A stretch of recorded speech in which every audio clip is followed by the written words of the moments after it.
नमस्कार दोस्तों, स्वागत है आप सभी का एक बार फिर से top 10 daily current affairs series में। आज 16 अप्रैल है और आज भी हम रोज की तरह 10 सबसे महत्वपूर्ण प्रश्नों पर चर्चा करेंगे जिनका संबंध रोज के समसामयिक विषयों से होता है। तो चलते हैं कल के वीडियो के अंदर पूछे गए प्रश्न पर, जिसका उत्तर आप सभी को कमेंट बॉक्स में देना होता है और बहुत से लोगों ने उसका आंसर अच्छा दिया है।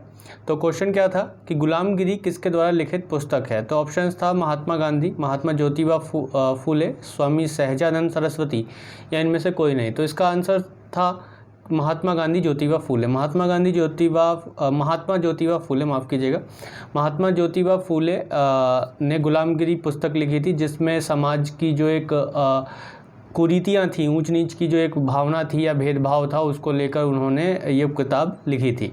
तो चलते हैं वीडियो के पहले प्रश्न पर। आज का हमारा जो पहला प्रश्न है वो कुछ इस तरीके से है कि हाल ही में किस ने पोषण की जानकारी पर आधारित एक डिजिटल कोष पोषण ज्ञान की शुरुआत की है? तो ऑप्शन नीति आयोग, विश्व स्वास्थ्य संगठन, केंद्रीय स्वास्थ्य मंत्रालय या इनमें से कोई नहीं। तो इसका आंसर होगा नीति आयोग। नीति आयोग ने पोषण अभियान की शुरुआत की है और यह स्वास्थ्य और पोषण पर आधारित एक डिजिटल कोष है। भारत अगर देखा जाए तो भारत खाद्य का अधिशेष राष्ट्र है, यानी कि हमारे यहाँ खाद्य उत्पादन की कमी नहीं है, हमारे यहाँ एक्स्ट्रा ही रहता है। उसके बाद भी हमारे यहाँ कुपोषण की जो समस्या है उसका सामना जो है देश लगातार कर रहा है। तो नीति आयोग ने अभी इस पोषण अभियान की शुरुआत की है एक तरीके से, जो एक डिजिटल कोष है और इसमें मुख्य रूप से उन जगहों को और उन क्षेत्रों को आइडेंटिफाई किया जाएगा जहां पर मुख्य रूप से कुपोषण की संभावनाएं अधिक बनी हुई हैं, या कहा जाए तो वो क्षेत्र जहां पर तक लोगों के पोषण से रिलेटेड या पोषण जो पोषक तत्व हैं या पोषण भोजन है वो नहीं पहुँच पा रहा है। तो नीति आयोग की स्थापना कब की गई थी? फैक्चुअल डिटेल देखें तो 1 जनवरी 2015 को की गई थी और भारत का ये कार्यकारी और नियोजन संस्था है, यानी कि ये एक तरीके से प्लान को बनाता है और उसको एग्जीक्यूट करने का काम करता है, जिसका फुल फॉर्म क्या है? नीति आयोग का NITI का क्या फुल फॉर्म होगा? National institution for transforming India. इसके साथ ही इसके अध्यक्ष जो होते हैं वो भारत के प्रधानमंत्री होते हैं और नीति आयोग के पहले अध्यक्ष कौन रहे? प्रधानमंत्री जो थे कौन? नरेंद्र मोदी। तो जो उस समय 2015 में प्रधानमंत्री थे और आज वर्तमान में भी हैं, तो उनका जो पहला कार्यकाल था प्रधानमंत्री नरेंद्र मोदी का, तो उस कार्यकाल के दौरान वे नीति आयोग के पहले अध्यक्ष भी बने। तो इसी प्रकार उपाध्यक्ष जो है वो प्रधानमंत्री द्वारा नियुक्त किए जाते हैं। तो वर्तमान में उपाध्यक्ष कौन है? राजीव कुमार और CEO अमिताभ कांत है। तो ये कुछ फैक्चुअल डिटेल्स हैं जिनसे क्वेश्चंस आपके पुटअप होते हैं और ये रेगुलर मैं आप लोगों को बताता रहता हूँ। तो चलते हैं वीडियो के अगले प्रश्न पर। तो अगला प्रश्न है कि राष्ट्रीय राजमार्ग की गुणवत्ता बढ़ाने के लिए कौन नेटवर्क सर्वेक्षण वाहन तैनात करेगा? सीमा सड़क संगठन, भारतीय राष्ट्रीय राजमार्ग प्राधिकरण, भारतीय अंतरिक्ष अनुसंधान संगठन या इनमें से कोई नहीं। तो इसका आंसर क्या होगा? इसका आंसर होगा भारतीय राष्ट्रीय राजमार्ग प्राधिकरण। तो भारतीय राष्ट्रीय राजमार्ग प्राधिकरण ने पूरे देश में राष्ट्रीय राजमार्गों की गुणवत्ता को बढ़ाने के लिए नेटवर्क सर्वेक्षण वाहन तैनात करेगा। ये राष्ट्रीय राजमार्ग पर परियोजना के पूरा होने पर सड़क की जो स्थिति है और उसके बाद के जो 6 महीने हैं, हर 6 महीने में सड़क की स्थिति को प्रमाणित करने के समय नेटवर्क सर्वेक्षण वाहन का उपयोग अनिवार्य कर दिया गया है। यानी कि इस तरीके का वाहन जो सड़कों की लगातार इंस्पेक्शन करेगा, एक इंस्पेक्टर की तरह काम करेगा ये वाहन, और हर 6 महीने पर सड़कों का जायजा लेगा कि सड़कें ठीक हैं या नहीं हैं। तो इसका कार्य क्या कौन करेगा? नेटवर्क सर्वेक्षण वाहन करेगा। और इसकी शुरुआत किसने की? NHAI ने की है, national highway authority of India ने, यानी कि भारतीय राष्ट्रीय राजमार्ग प्राधिकरण द्वारा किया गया है। तो भारतीय राष्ट्रीय राजमार्ग प्राधिकरण को 1988 में स्थापित किया गया था और ये भारत की एक स्वायत्त संस्था है, स्वायत्त एजेंसी है।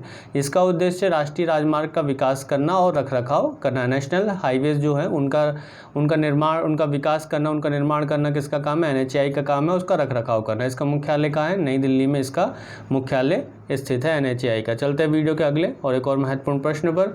तो अगला प्रश्न है कि ICC player of the month award किसने जीता? भुवनेश्वर कुमार, KL राहुल, रविंद्र जडेजा, विराट कोहली। तो इसका आंसर होगा भुवनेश्वर कुमार। तो अभी भुवनेश्वर कुमार ने मार्च में इंग्लैंड के खिलाफ अपने प्रदर्शन के लिए ICC player of the month पुरस्कार जीता है मार्च का। और भुवनेश्वर कुमार इस साल की शुरुआत में इसके शुरू होने के बाद से ICC player of the month award के तीसरे लगातार भारतीय प्राप्त करता है। यानी कि इससे पहले अगर देखा जाए तो जनवरी और फरवरी में भी भारतीय व्यक्तियों को, भारतीय जो क्रिकेटर हैं उनको ही player of the month award मिला है। तो ये तीसरे भारतीय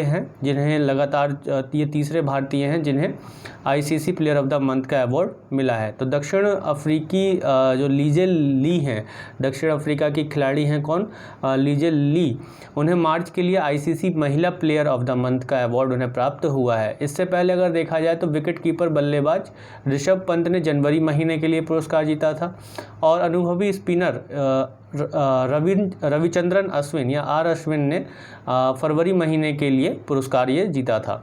तो ये तीसरे लगातार भारतीय हैं जिन्हें ये पुरस्कार प्राप्त हुआ है। तो चलते हैं वीडियो के अगले और एक और महत्वपूर्ण प्रश्न पर। एक और बात दोस्तों कि अभी हमारी रीजनिंग की और मैथ्स की वीडियोज़ नहीं आ पा रही हैं और मैंने भी आप लोगों से बोला था कि राज्य व्यवस्था की कक्षा जल्द ही आ जाएंगी।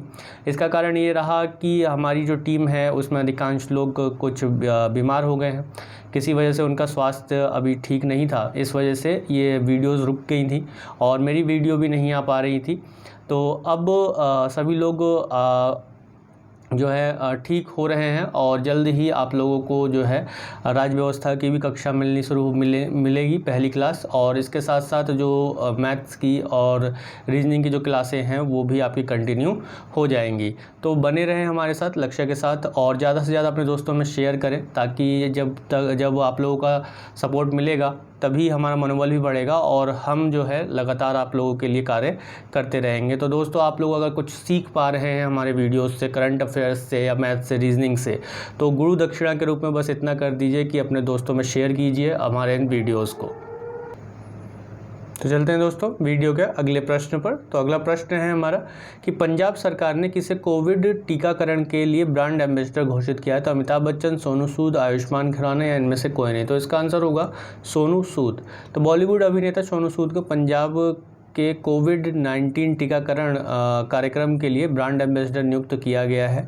इसी तरीके से देखा जाए तो रणवीर सिंह को जस्ट डायल का भी हाल ही में ब्रांड एम्बेसडर चुना गया है। सुरेश रैना को एलिस्ता का ब्रांड एम्बेसडर चुना गया है। तो पंजाब भारत के उत्तर पश्चिम में स्थित एक राज्य है जिसकी राजधानी चंडीगढ़ है और राज्यपाल वहाँ पे भी कौन है, बीपी सिंह बदनौर हैं और वहाँ पे मुख्यमंत्री हैं अभी कैप्टन अमरिंदर सिंह। तो चलते हैं वीडियो के अगले प्रश्न पर दोस्तों। अगला प्रश्न है कि हाल ही में ऑनलाइन शिकायत प्रबंधन पोर्टल का शुभारंभ किसने किया है। तो ऑप्शन नीति आयोग, राष्ट्रीय अनुसूचित जाति आयोग, राष्ट्रीय पिछड़ा वर्ग आयोग या इनमें से कोई नहीं। तो इसका आंसर होगा राष्ट्रीय अनुसूचित जाति आयोग। तो इस आयोग के अध्यक्ष एवं अन्य या कहा जाए तो इस आयोग ने यानी कि राष्ट्रीय अनुसूचित जाति आयोग ने डॉक्टर BR अम्बेडकर की जयंती के अवसर पर केंद्रीय कानून मंत्री रविशंकर प्रसाद ने राष्ट्रीय अनुसूचित जाति आयोग ऑनलाइन शिकायत प्रबंधन पोर्टल का शुभारंभ किया। यानी कि अभी डॉक्टर BR अम्बेडकर की जयंती गई 14 अप्रैल को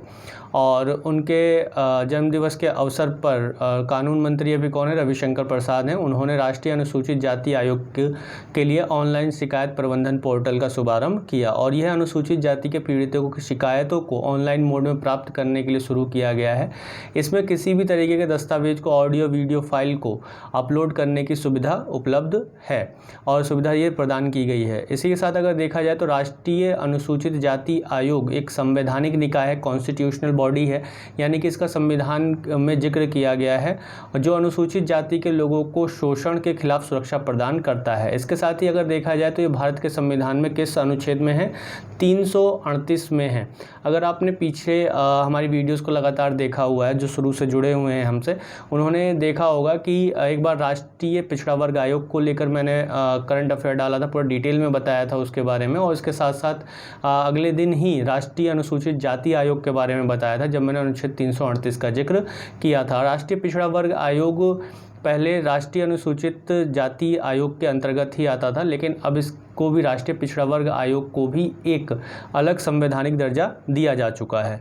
तो उसके लिए 338B अनुच्छेद बनाया गया किसके लिए, राष्ट्रीय पिछड़ा वर्ग आयोग के लिए। लेकिन जो अनुच्छेद 338 है उसमें क्या है, राष्ट्रीय अनुसूचित जाति आयोग है जो कि एक संवैधानिक निकाय है। इस आयोग के अध्यक्ष और अन्य जो सदस्य होते हैं उनकी नियुक्ति जो है वो राष्ट्रपति द्वारा की जाती है और इसके साथ ही अभी वर्तमान में जो 338 है उसके अंतर्गत जो अध्यक्ष नियुक्त किए गए हैं वो अभी कौन है, विजय संपाला। ये नए अध्यक्ष अभी हाल ही में बने थे, तभी मैंने इसको करंट अफेयर्स के क्वेश्चन के रूप में वीडियो में डिस्कस किया था कि विजय संपाला जो है वर्तमान में इसके अध्यक्ष है। तो दोस्तों चलते वीडियो के अगले और एक और महत्वपूर्ण प्रश्न पर।